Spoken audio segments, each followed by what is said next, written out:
Shalom, perkenalkan nama saya Tunggul Buan Tobing. Di sini saya akan membacakan asas hak menguasai negara dalam UPA. Yang pertama, pengertian dan dasar hukum hak menguasai negara.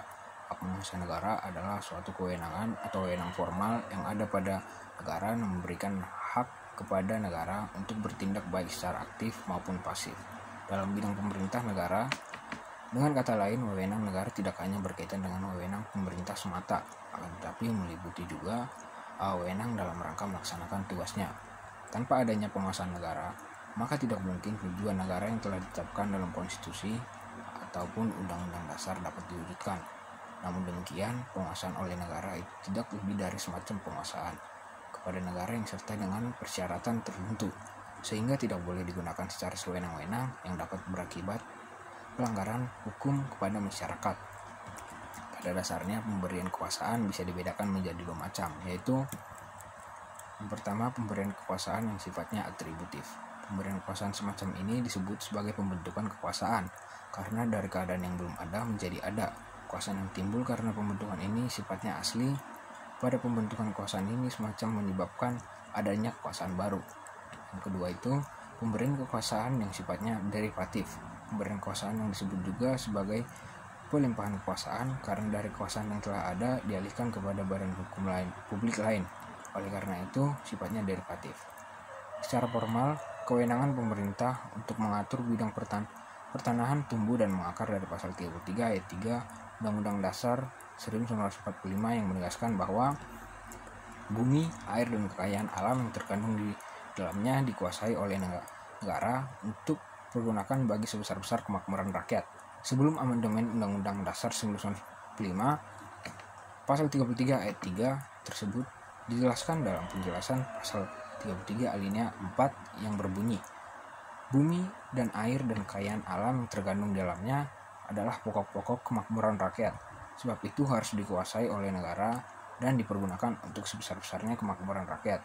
Kemudian dituntaskan secara kokoh di dalam Undang-Undang Nomor 5 Tahun 1960 tentang Peraturan Dasar Pokok-Pokok Agraria.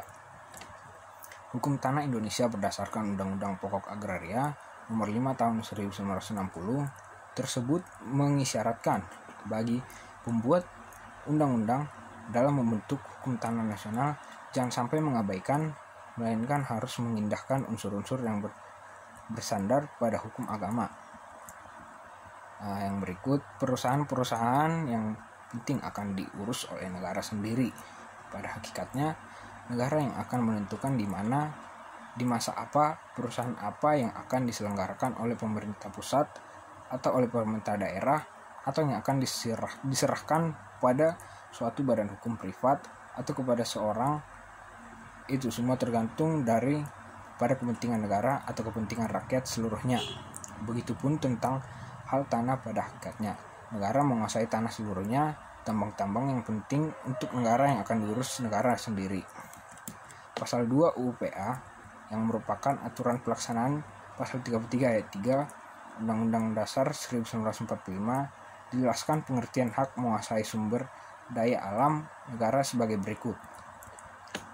Yang pertama, atas dasar ketentuan pasal 33 ayat 3 1945 dan hal-hal yang sebagaimana dimaksud dalam pasal 1, bumi, air, dan ruang angkasa, termasuk kekayaan alam yang terkandung di dalamnya, itu pada tingkat tertinggi dikuasai oleh negara sebagai organisasi kekuasaan seluruh rakyat.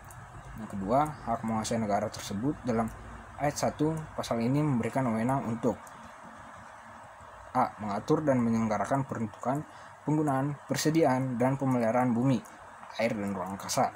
B. Menentukan dan mengatur hubungan-hubungan hukum antara orang-orang dan bumi, air, dan ruang angkasa. C. Menentukan dan mengatur hubungan-hubungan hukum antara orang-orang dan perbuatan-perbuatan hukum yang mengenai bumi, air, dan ruang angkasa. Yang ketiga, wewenang yang bersumber pada menguasai dan negara tersebut pada pasal 33 ayat 2 digunakan sebesar-besarnya untuk kemakmuran rakyat dalam arti kebangsaan, kesejahteraan, kemerdekaan dalam masyarakat, dan negara hukum Indonesia yang merdeka, berdaulat, adil, dan makmur.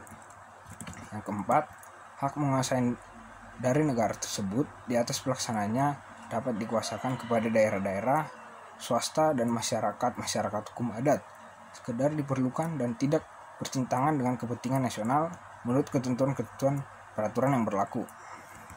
Berikutnya, berdasarkan pasal 2 UU PA dan penjelasan tersebut, menurut konsep UU PA, pengertian dikuasai oleh negara bukan berarti dimiliki, melainkan hak yang memberi kewenangan pada negara untuk menguasai hal tersebut di atas isi wewenang yang bersumber pada negara menguasai SDA oleh negara tersebut semata-mata bersifat publik, yaitu wewenang untuk mengatur atau wewenang regulasi dan bukan menguasai tanah secara fisik dan menggunakan tanahnya sebagai wewenang pemegang hak atas tanah bersifat pribadi.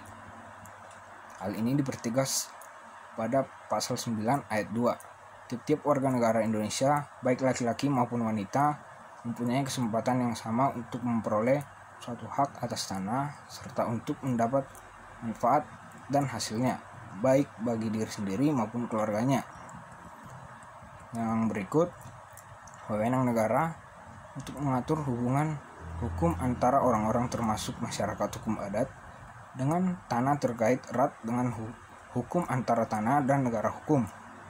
Yang mengatur pengakuan dan perlindungan tersebut sangat diperlukan untuk memberikan jaminan kepastian hukum kepada masyarakat atas hak-hak atas tanahnya tidak dilanggar oleh siapapun.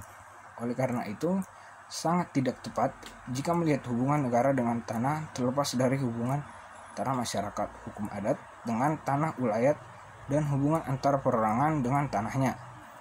Ketiga hubungan ini merupakan satu kesatuan yang tidak dapat dipisahkan satu dengan lainnya dan merupakan hubungan yang bersifat tritunggal.